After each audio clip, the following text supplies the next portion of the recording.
What's up guys, forget about the iPhone X. Today I'll be showing you the iPhone X China edition. This one's better than the real one, even before that one's been announced, just because you can get it now. You don't have to wait for months, you don't have to pay thousands of dollars to buy this. For just $300, you guys can own the latest and greatest China edition iPhone X or iPhone 8, whatever you want to call it. So let's go ahead and unbox the latest offering. This is actually the most expensive clone I have ever purchased from China. $300. Usually they're about $100.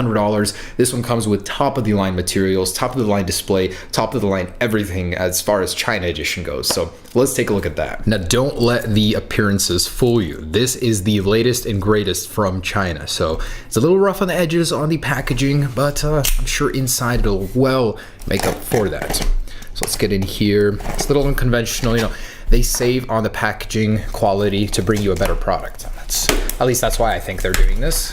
So, popping this in, let's see. Now, if you guys remember a little while ago, I did share with you the first edition iPhone 8 clone, and this one is miles better. This one actually represents the original design, so it'll be more of a one-to-one, not this weird ratio, tiny version.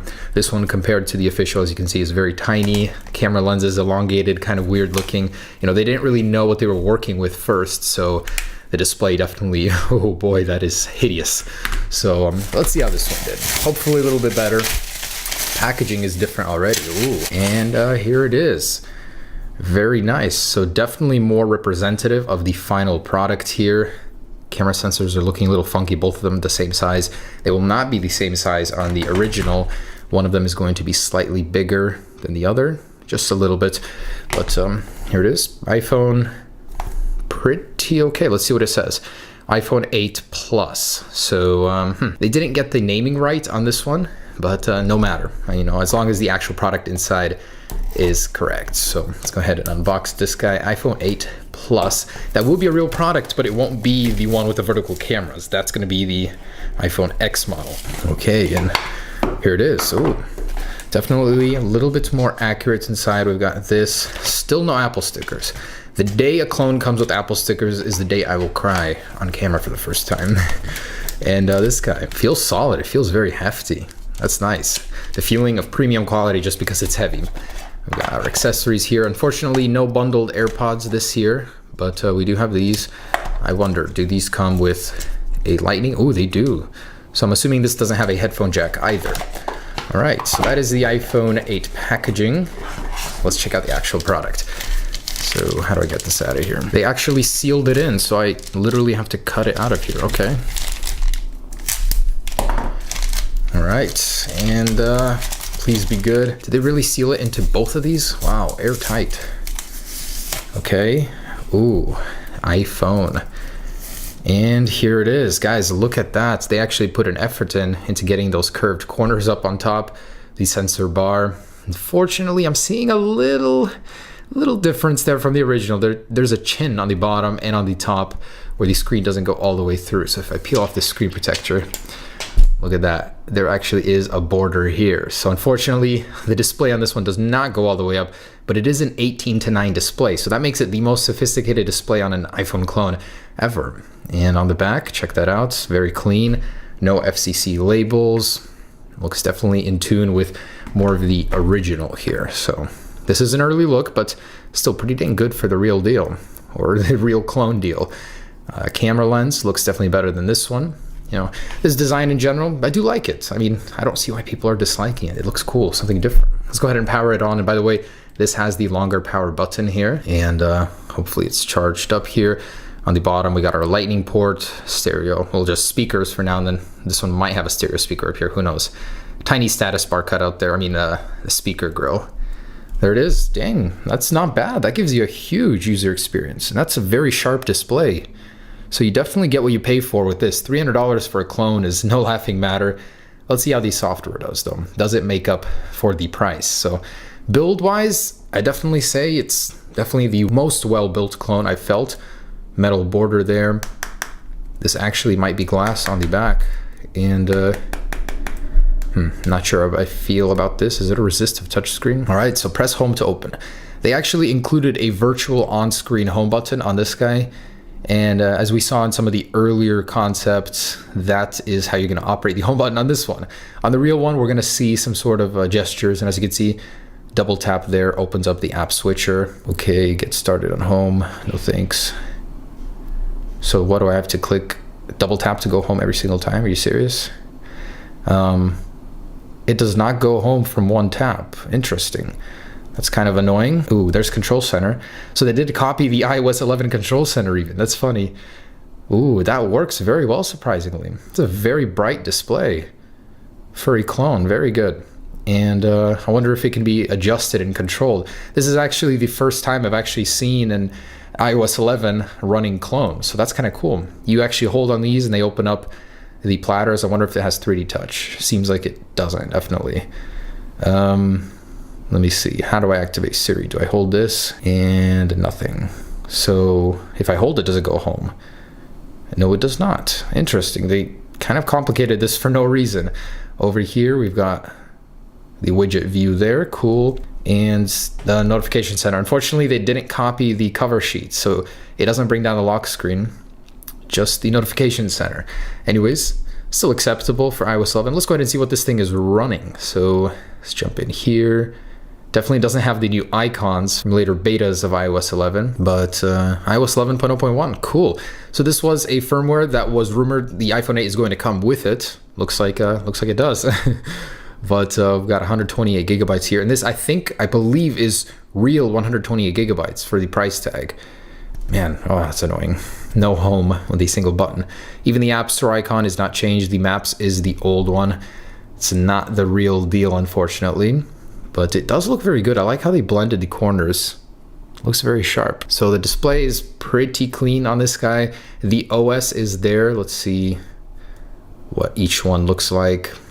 So that's the camera, the music player here. Wow, they really went above and beyond to copy all of those. That's cool. Let's see if they got the new App Store or if that's just a Play Store. Oh, wow. That's cool. That's the first time I've ever even saw a cloned App Store. Let me connect it to Wi-Fi and see if it actually works. Oh, home button started working. Okay, cool. That is actually amazing. The amount of effort these guys put to trick you into thinking that's a real App Store is amazing. So they have some sort of custom App Store on here with the very same look, and at least the features works. Categories, yeah, so this thing actually works. You're not going to find all the apps you want in here, but that is pretty neat. They got the animations even, so the animations very similar to the ones currently in iOS 11. Let's see the lock screen. Press home to open. Oh, whoa, what? So you can actually slide into the camera and it unlocks the device? Oh, no, it doesn't. Just a weird glitch. All right, that's kind of interesting. It's just funny for me to go through this and see how they program this thing compared to the real deal. And look, here is the real App Store. So if you want the Play Store, not the BS one over here, you're gonna find that in the extras. So what else? What else could I show you guys? I got Safari, definitely cloned that one. The phone application. Let's see if they got a dark mode in here. Did these guys put a dark mode in before Apple even? Unfortunately, none of that. And automatic backlight setting is still in here. They didn't move it. Let's see what kind of wallpapers they got in here. If they got the same. Yeah, they actually got the same. So none added, none removed either. That's funny. They even copied the iOS 11 calculator look. So that attention to detail certainly is there. Unfortunately, I wasn't able to get Siri working, which I'm sure they don't even have. It'd probably be a Google Now overlay. Let's go ahead and see how fast this thing is and what it's actually running. And they do actually have a fake 3D touch. So you hold and long press on an icon. I'm guessing if you keep pressing it, you can wiggle it. Or no, I guess not. You can't wiggle that one, but you can wiggle others that don't have that menu.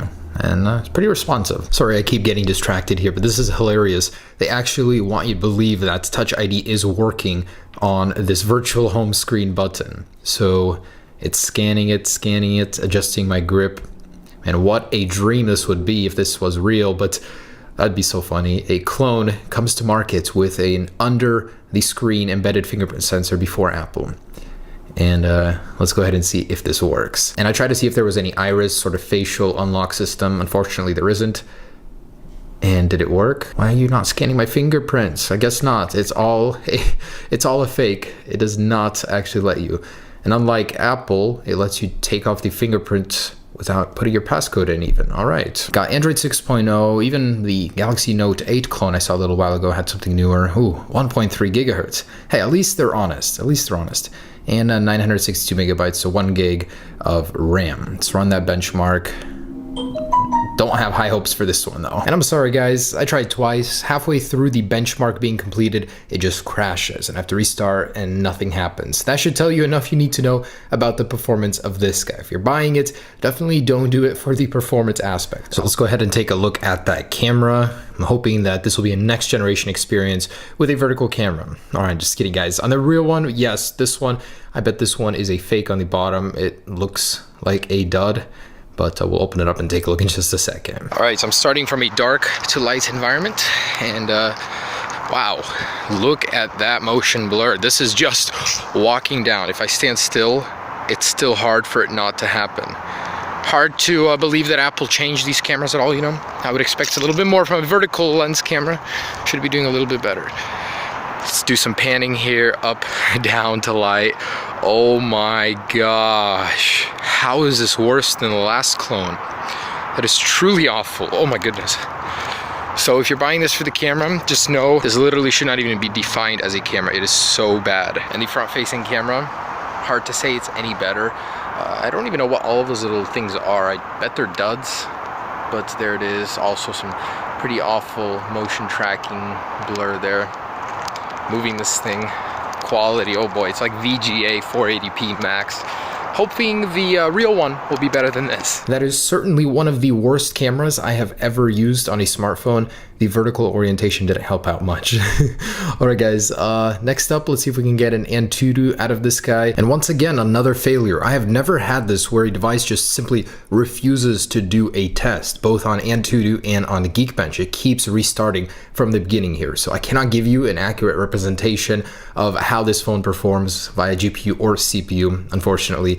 So that's not gonna happen. It just keeps restarting, as you can see right here. I'm gonna go back over and over. All right, so let's try and get in here. I don't know how difficult this could be, if this is real glass or not. I'll find out if I break it or not, but oh, there we go. Not too difficult. And here it is. So disassembling. Oh, so that is plastic. It's not glass. It's very different inside from other clones that I've seen actually. They're using a different color. Usually they use a green silicon. Camera is really tiny up there in the corner. Very neat battery, not those usual silver plated. It looks very clean inside. I like that. For a clone, that's very impressive. So this one is more reminiscent of an iPhone inside. Usually they're split up with a whole logic board down here and then the battery up here or vice versa. And this one is all over the place. It's kind of cool. Can't tell if this is a dud though. Most likely it is, as the camera is straight awful. We have little slots here for an SD card if you want to expand your storage. Made it easy for you. So overall, pretty cool. All right, guys, so there it is, the iPhone 8 Plus or iPhone X clone before the official release. Hope you enjoyed that. Would I recommend this at $300? Oh dear, no, no way. I mean, if you want to have this at a fraction of the price of the original, just to see the design for yourself, just to show off without actually having to spend $1,000, sure, go ahead. But I would not recommend it at $300 for a daily driver. You can buy an iPhone SE at that price used, and it'll do so much better than this. Anyways, hope you enjoyed it. As always, just a funny clone video, nothing meant to be used as an original. Hopefully they'll have some better clone versions in the future, but this is the best iPhone 8 clone yet. Peace.